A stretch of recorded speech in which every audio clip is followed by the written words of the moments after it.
My name is Talon, and I started the hobby of home labbing a few months ago. I started by taking my old gaming PC from high school and turning it into an Unraid server. Although I'm not an expert on all things Unraid, I have learned a few things and I do want to share some of what I've learned in this video. That's why in this video, I'll be covering 6 plugins for Unraid that have proven to be absolutely essential to my home lab so far. For each of these plugins, I will talk about why I use it, what makes it absolutely essential, and how to set it up. This will not be an exhaustive list of all of the useful plugins there are, and it will also not cover all of the nooks and crannies of each of the plugins I am showcasing. Instead, this is intended to be a relatively short, concise list that gives newer intermediate users a place to start with plugins. For this video, I'm assuming that you already have the Community Applications plugin. If you don't have it installed or don't know what that is, I'll leave a link in the description to the official documentation on it. The TLDR is basically go to your plugins tab in Unraid, click install, and wait for it to finish, and then there you go. Let's start this lift off by talking about Dynamics Auto Fan Control. So my original problem was that I used to have 4 Molex fans in my old Roseville case, and they were super loud. So in order to solve this problem, I ended up just buying a pack of 5 PWM fans from Unraid. Now that I had a 4th pin because they're PWM fans, that means that I could control their fan speed. After getting the fans though, the only question was how I wanted to configure that fan speed. Sure, I could have popped into the BIOS and based the fan speed curves off of the CPU temperature, but to be honest, I've only got a Ryzen 2600 in here and it doesn't run very hot, and I'm more concerned about my hard drive temperatures, so that didn't really help me at all. That's when I found Dynamics Auto Fan Control, which lets you customize each fan to have a different response curve based off of hard drive temperatures.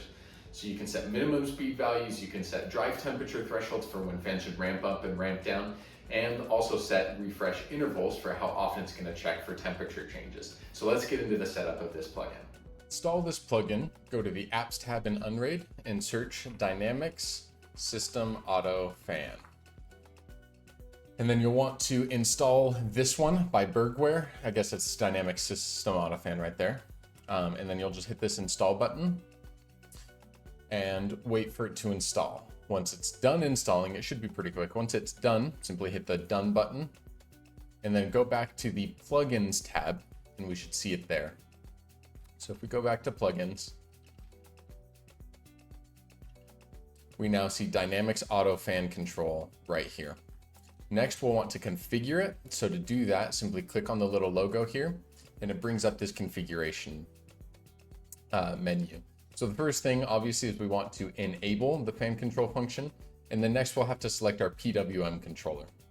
So depending on how your fans are set up, you'll have different PWM controllers. In my case, I'm just going to go through each of these and set the settings for each of my fans individually since they're on different controllers. So select your controller and then simply hit the detect button and it will find the exact fan that is plugged into that controller. So once we have that, the next thing to do is set our minimum PWM value. So that will be your minimum fan speed. I like to keep my minimum somewhere around maybe 20 or 25. Sorry, not 20 or 25. I like to keep it about 40. So that means the fans will always be on, but they'll only ramp up when hard drive temperatures get high. And these next two are where we set those thresholds for when the fan is going to ramp up.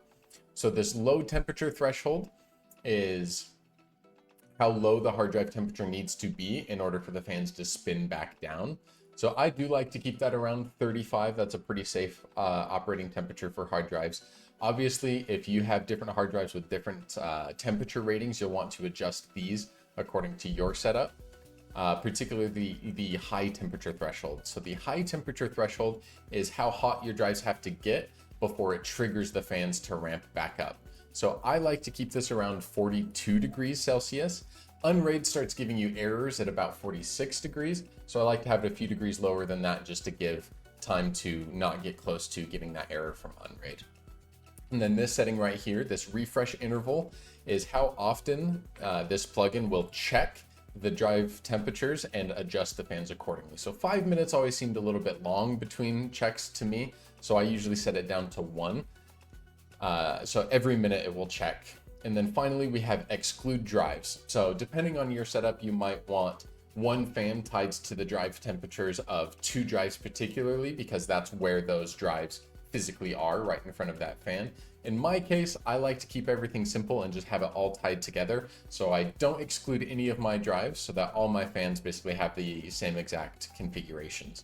And then once you have the configurations however you'd like, you simply hit the apply button and wait for it to load. And then once it's done loading, that fan has been configured.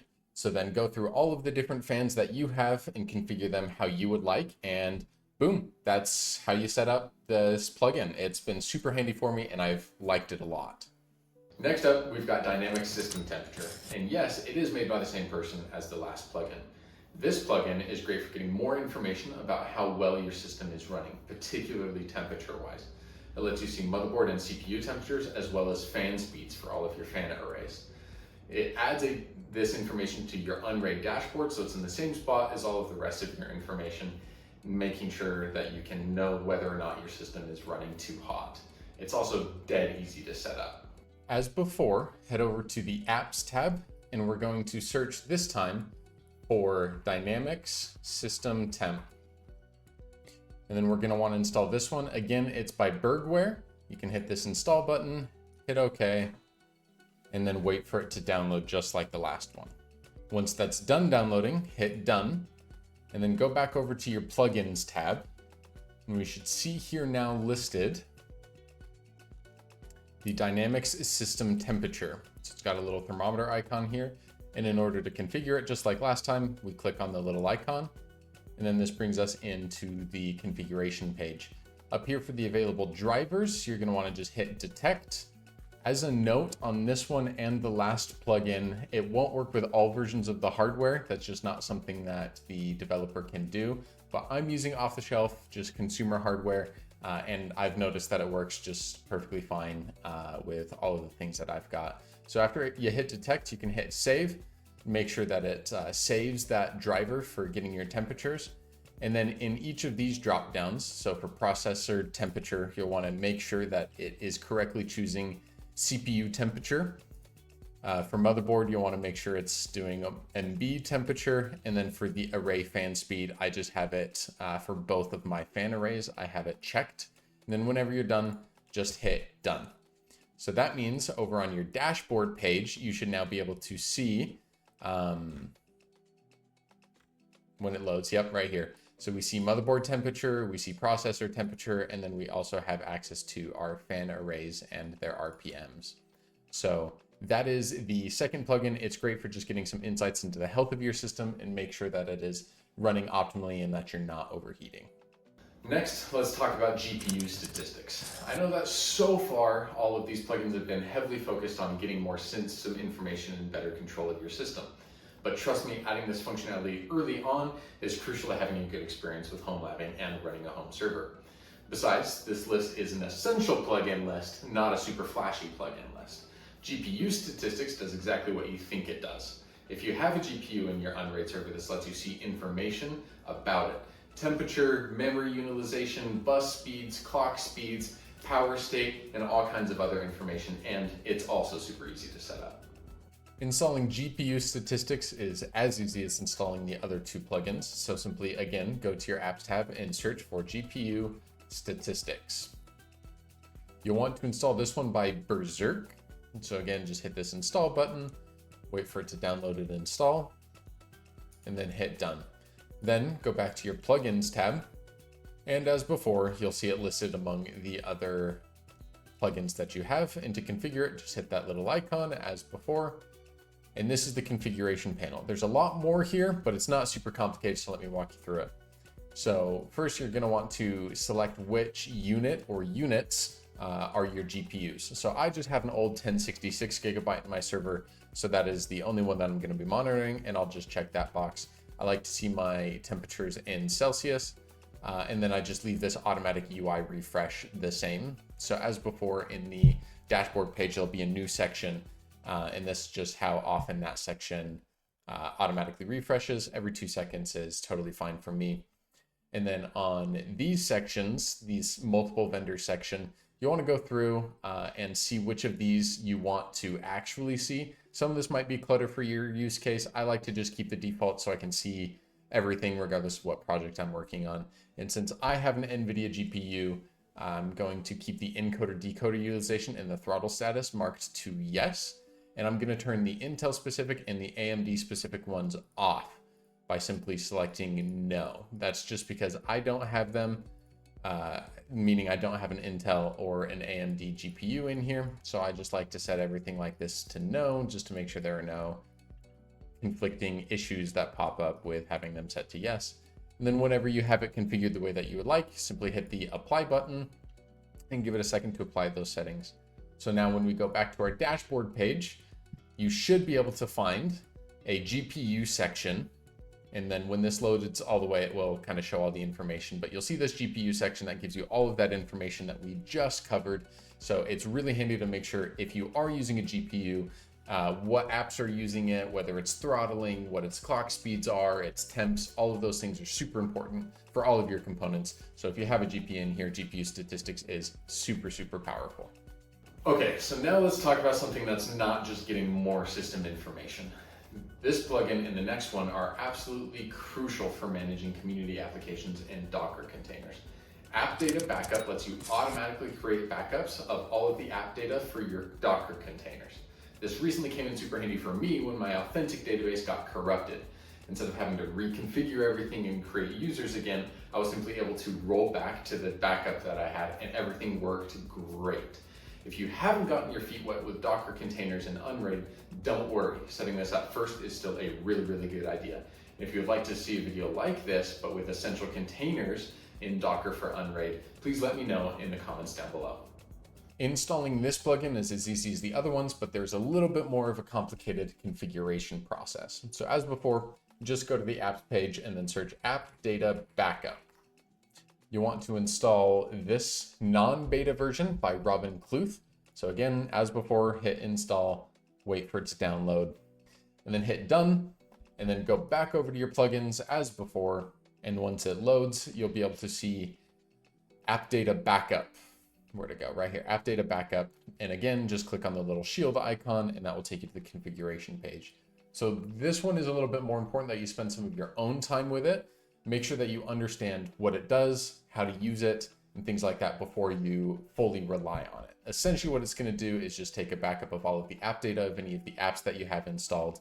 And we'll get into that a little bit, but it's important to go through this little blurb and make sure that you understand it. I'm not going to go super deep into all of the minor details. I'm just going to show you what my configuration looks like. So the first thing that you're going to have to decide is your backup type. So it's basically the order that everything is going to get backed up in. I like to use stop, backup, and start for each container. That means that one at a time for each of the Docker containers that you have, it will stop that container, it will back up that container, and then it will restart that container. I like that because it gives me more availability than stopping all of the containers at once, backing them all up at once, and then restarting all of them. This way, and the stop, backup, start for each container, that way means that only one container is down at a time. So that increases my availability of the applications. Next is delete backups if older than X days. That's just to make sure that you're not keeping backups that aren't useful to you because they're so old. I do say delete backups if they're older than a week. That's because I have a daily backup, but I'll talk a little bit about scheduling here in a minute. And then keep at least this many backups is pretty self-explanatory. It's how many instances of the backups you are going to keep. I like to keep 3. That gives me a buffer where if one backup is wrong or I need to go back 2 days worth of information, then I can do that also. This app data sources is the first real thing that you need to make sure is configured correctly. So this is basically all of the places where you have app data stored on your server. So by default, most containers will go to the path mount user app data. That's kind of the default. If you have a container that you set up that you made its app data go to a different share and you want it backed up, you'll have to go find that share in that path and include it here.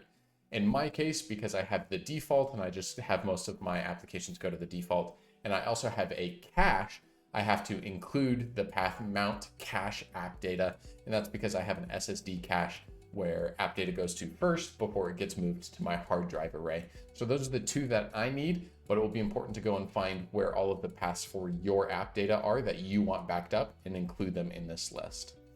Next, you'll also need a backup destination. So I already have a share that I created for backups specifically in user, backups, and then app data. So because I've configured this before, there are some backups there, but I created a new share. I would recommend you also create a share for your backups, and that's just basically where your backups are going to live on your hard drive. I also do use normal compression, and I choose to back up the flash drive that the Unraid OS is on, and that just goes to the same place. That way, if it gets corrupted or something like that, I can refresh it and still have all of my setting changes. I don't have it set to go to a custom destination, though if you wanted to, you could definitely do that. And then I also do back up my VM metadata. So if you're running virtual machines, it's basically the same thing as backing up the app data for your Docker containers, but for virtual machines. I don't run virtual machines, but in case I ever wanted to, I set that to yes, so I don't have to remember to go back into this plugin and set it up. I'm gonna gloss over these advanced settings here. I haven't ever messed with them. If they're important to your use case, please take a dive into what they can do and configure it the way that you need to. Next is notifications and scheduling. I'm not too concerned with notifications. I log into my server pretty regularly to manually check on health, so I don't have it like email me anything, but I'm pretty sure you can set that up. What I do have though, and make sure that I configure, is the schedule backup frequency. So you can choose daily, weekly, monthly, or a custom schedule. I like to back everything up daily at 1 a.m. So that means that every day, 1 a.m., each of my containers is going to start, get updated, or stop, get updated, and then start, and then move on to the next container. That's just so I have really, really fresh backups. And what's really, really important here is that this plugin also allows the updating of your containers. So it's super important to keep your containers up to date, not only so you get the most recent features that developers are pushing out, but also so that you get the most recent security. It's very important to protect your network and in your home labbing to keep everything as up to date as possible, because you get rid of security vulnerabilities that way. So this update containers after backup basically adds a step if you set it to yes. We're up here, we talked about how it stops, backups, and then starts for each container. This basically adds an extra step to update that container, so that automatically just keeps all of my Docker containers updated. I absolutely love it. And then down here is where we get into whether or not there are certain applications or containers that you don't want backed up, and then also the order that they get backed up in.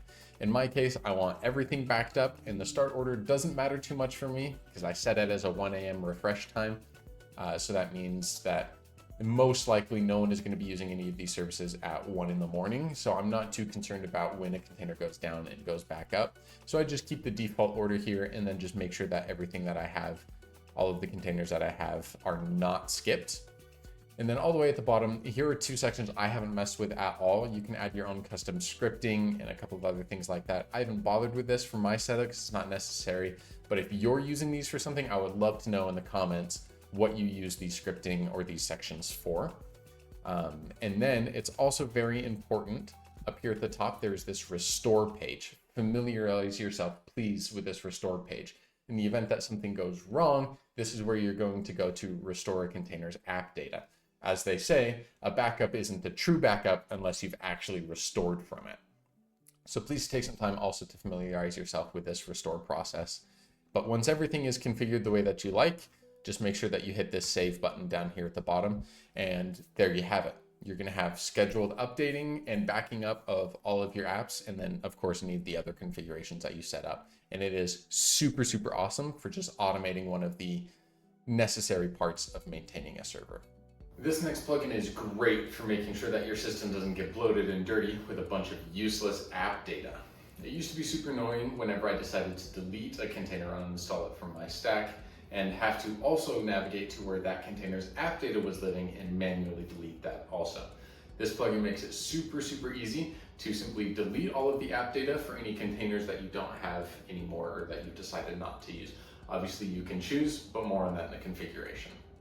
Installing CA Cleanup app data is as easy as installing the other plugins.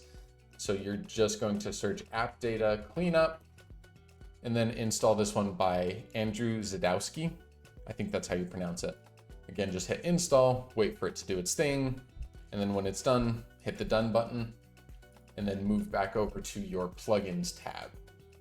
Once from your plugins tab, again, you're going to be able to see that here in the list of plugins as CA Cleanup App Data with this little paintbrush, and then click on that paintbrush to access the configuration page. So this configuration is super easy because it's not actually automating anything. You don't actually have to set anything up. What it does do is that in the event that you have orphaned app data, meaning you have app data for which a container that you don't have. So if you uninstall a container, but you still have all the app data, it will list it here. And this basically gives you the option to bulk clean up any of the old app data for containers that you no longer use. So this one is super, super simple to get up and running and just to periodically check in to kind of do some garbage cleanup. Lastly, we have folder view 2. The more Docker containers that you have installed, the more cluttered your interface will be. Folder view 2 does exactly what you think it would do, and it lets you organize your different containers into folders and access all of the information in a more effective way, making it a lot easier and more enjoyable to manage your containers. All right, I'm sure you can guess at this point, but the installation process is basically the same as all of the other plugins.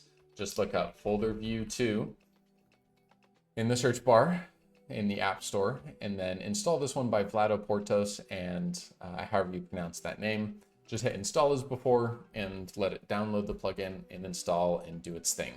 Once it's done installing, hit the done button, but instead of going back to plugins this time, we are going to go to our Docker tab. So what this plugin does is, as you could imagine, lets you group your different containers into folders. So I used to have this set up to have a bunch of different folders already, but since I uninstalled and reinstalled for this video, let's set up a folder together. So scroll all the way to the bottom of your containers, and there should now be this add folder button. If you click on it, it pops up to all of the configurations for your folder. So I'll create one called media, and that will host like my Jellyfin server, my audiobook shelf, and some things like that, just so they're all in one place. I don't really bother with a lot of these settings. If you have an icon you want to add, or if you want to kind of change how it looks here, feel free to kind of look into that and manage it however you'd like. For me, I like to just add the name and then come down here. And for any of the apps you want included in that app, you'll just hit this included little slider here. So I'm going to look for all of my media. So audiobook shelf goes in there, and then Jellyfin will also go in there. So those are both kind of just media streaming services that I host for my media collection. And then whenever you're done, just hit the submit button, and boom, we now have a folder with those containers grouped in it. If you hit this down arrow, you can still see each container as it is and see all of the information that you have for it and manage them just the same as before. What makes this nice is that you can also set entire folders to auto start, and to do some things like that. You can update a whole folder at a time if you're manually updating something. So it just makes it a lot easier to manage all of your containers if you have a bunch of them. I absolutely love it.